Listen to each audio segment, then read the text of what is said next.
सहना भवतु सहनो भुनक्तु सह वीर्यं करवावहै तेजस्विनावधीतमस्तु मा विद्विषावहै। ओम शांति शांति शांति।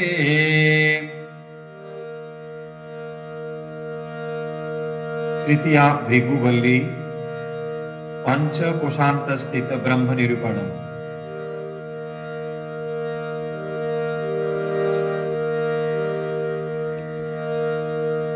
ओम अन्नं ब्रह्मेति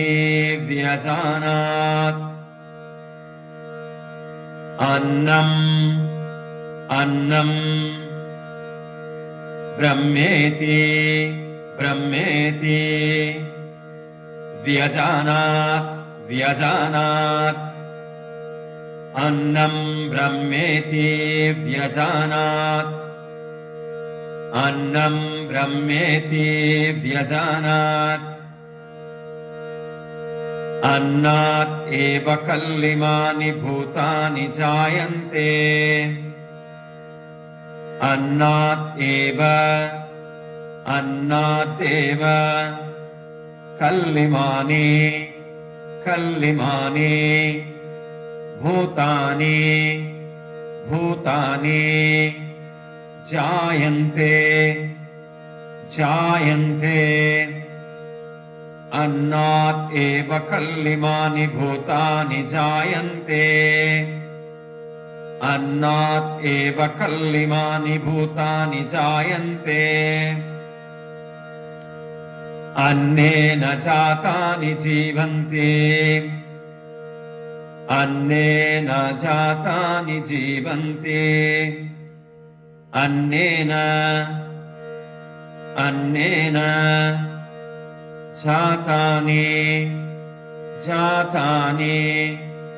जीवन्ति अन्नेन जातानि जीवन्ति अन्नं प्रयन्ताभिसंविशन्तीति अन्नं प्रयन्ति अभिसंविशन्तीति अन्नं प्रयन्ताभिसंविशन्तीति तद्विज्ञाय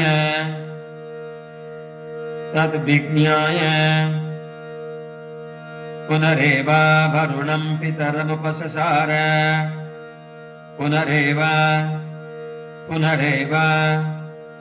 वरुणं पितरमुपससार पुनरेव वरुणं पितरमुपससार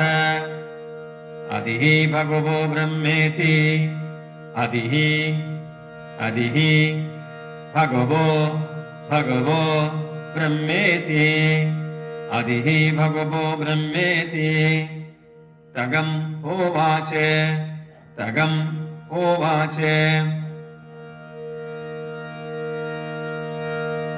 तपसा ब्रह्म विजिज्ञासस्व तपसा ब्रह्म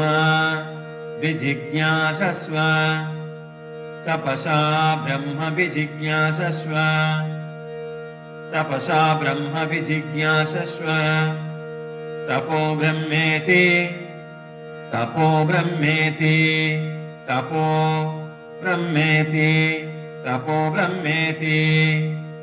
स तपो तप्यत स तपस्तप्त्वा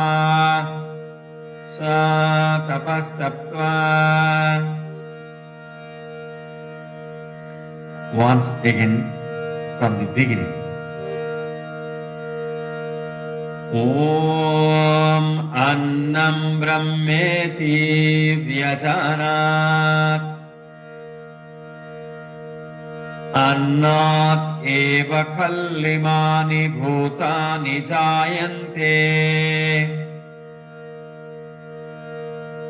अन्नेन जातानि जीवन्ति अन्नं प्रयन्त विशन्तीति तत् विज्ञाय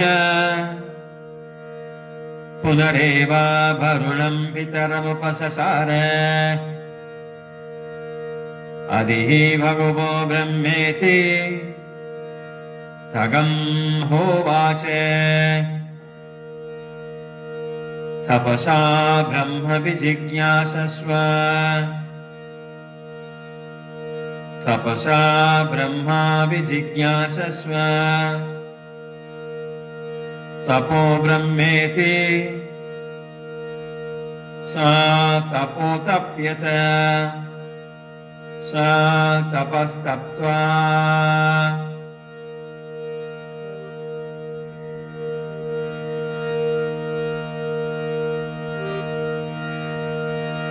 Next one, Pranamaya Kosh. Om Prano Brahmeti Vyajanat Prano Brahmeti Prana Brahmeti Prana Prana Brahmeti Brahmeti Vyajanat Vyajanat Prano Brahmeti Vyajanat Pranateva Kallivani Bhutani Jayante Pranateva Pranateva Pranatveva Kallivani Kallivani Kallivani Bhutani Bhutani Jayante Jayante Pranadeva Kallimani Bhutani Jayante Pranena Jatani Jivanti Pranena Pranena Jatani Jatani Jivanti Jivanti Pranena Jatani Jivanti Pranam Prayanta Vishantiti Pranam Pranam Prayanta Vishantiti Tad Vijnaya Punareva Varunam Vitaramupasasara Punareva Punareva Varunam Varunam Punareva Varunam Punareva Varunam Pitaram Upasasara Pitaram Upasasara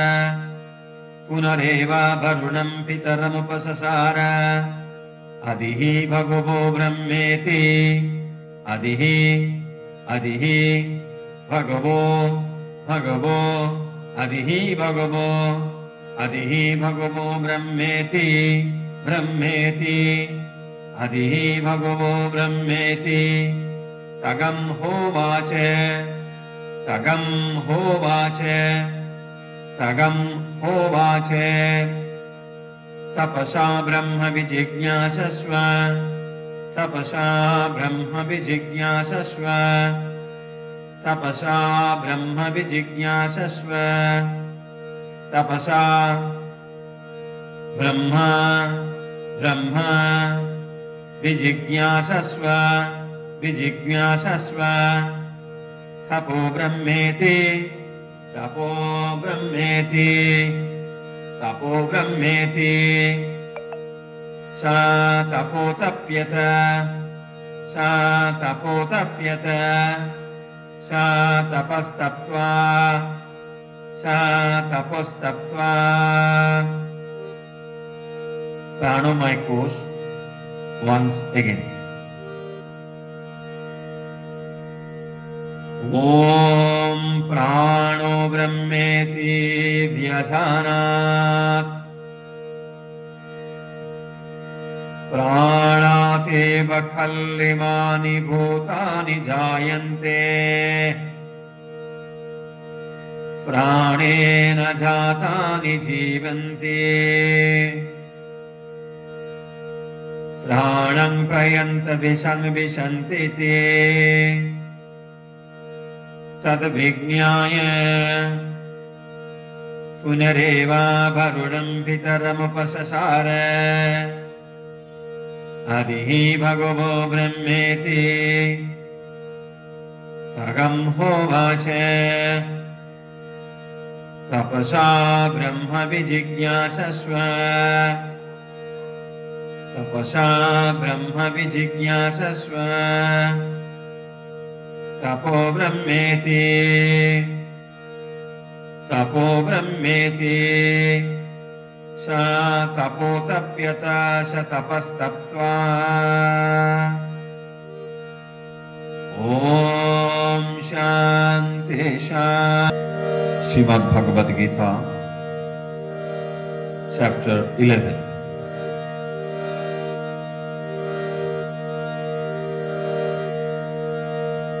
Verse number 15 onwards. Vasudeva Shutam Devam Amsacharuramardhanam Devaki Paramanandam Krishnam Vande Jagat Gurum.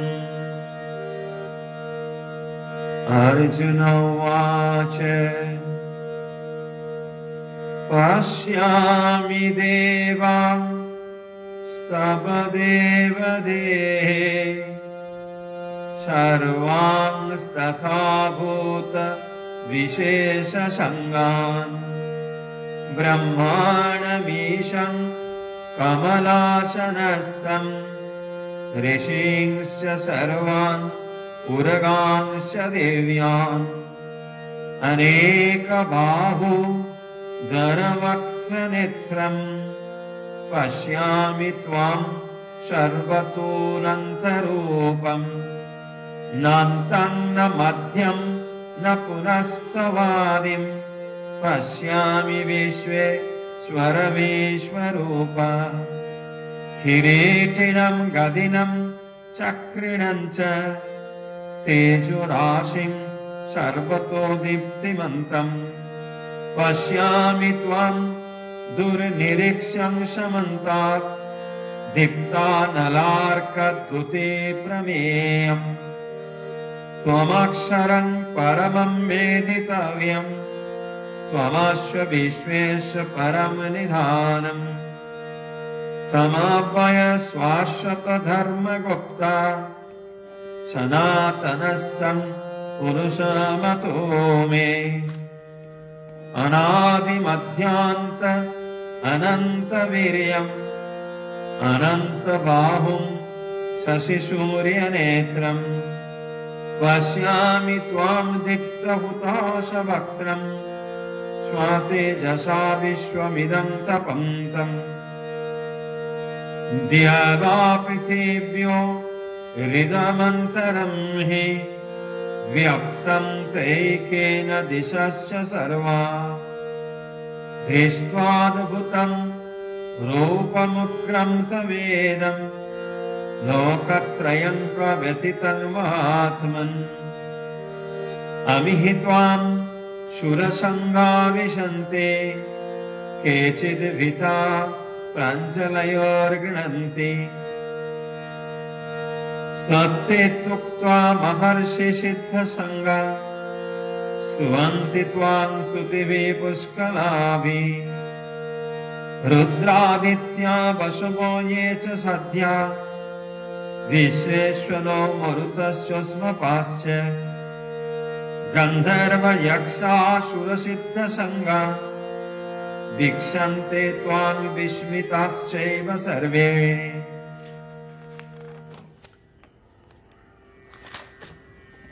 Rupam Mahate Bahuvakta Netram Mahabaho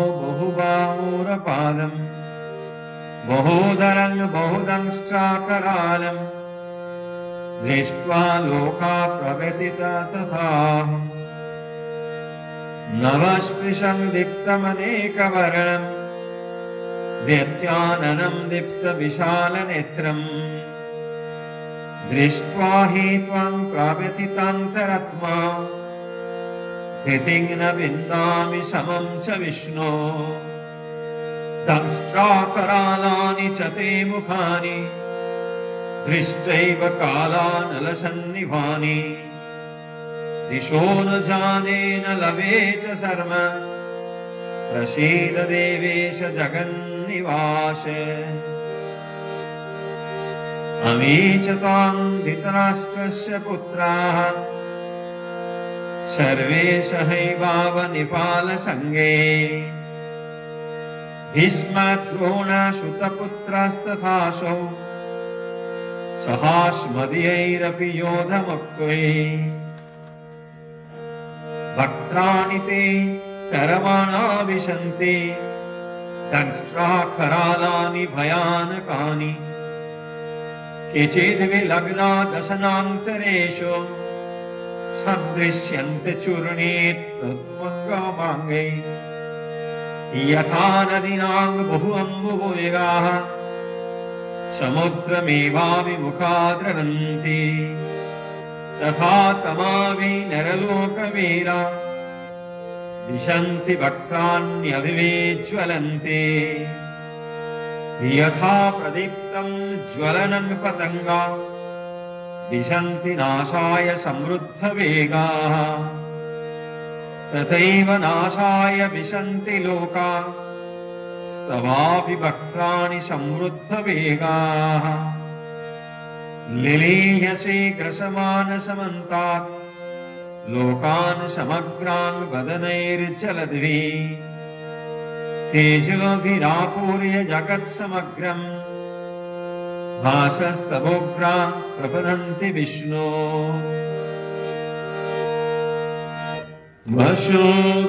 वसुदेवसुतं देवम्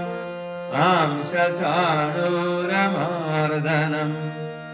देवकी परमानन्दम् कृष्णं वन्दे जगद्गुरुम्।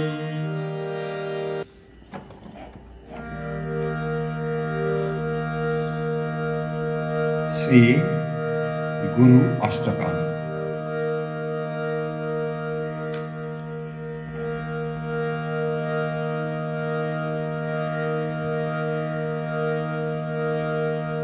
शरीरं स्वरूपं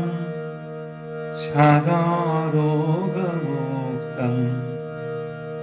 यशस्सारुचित्रं धनं मेरुतुल्यं गुरोरग्निपद्मे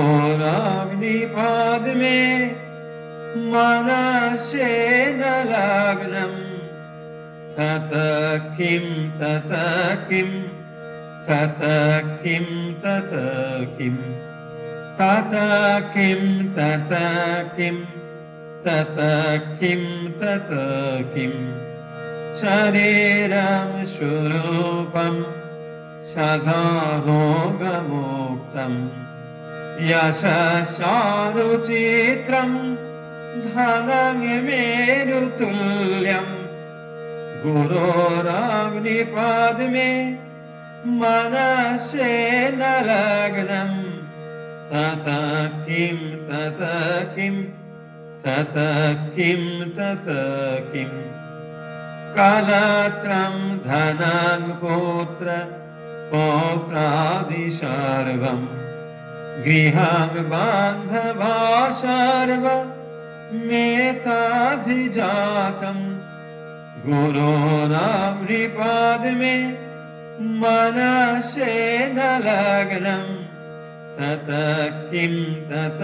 किं तत किं तत किं तत किं तत किं तत किं तत किं कलत्रं धनं पुत्र पौत्रादि सर्वं गृहं बान्धवा सर्वमेताधिजातं गुरोरग्निपद्मे मनसेन लग्नं ततः किं ततः किं ततः किं ततः किं षडङ्गादिवेदो मुखे शास्त्रविद्या कवेत्तं च गाद्यं च पाद्यं करोति गुरोरमृपादमे मनस्सेन लग्नं ततः किं ततः किं ततः किं ततः किं ततः किं ततः किं ततः किं ततः किं षडङ्गादिवेदो मुखे शास्त्रविद्या कवेत्तं च गाद्यं च पाद्यं करोति गुरोरमृपादमे मनस्सेन लग्नं ततः किं ततः किं ततः किं ततः किं ततः किं ततः किं ततः किं ततः किं ततः किं ततः किं ततः किं ततः किं ततः किं ततः किं ततः किं ततः किम्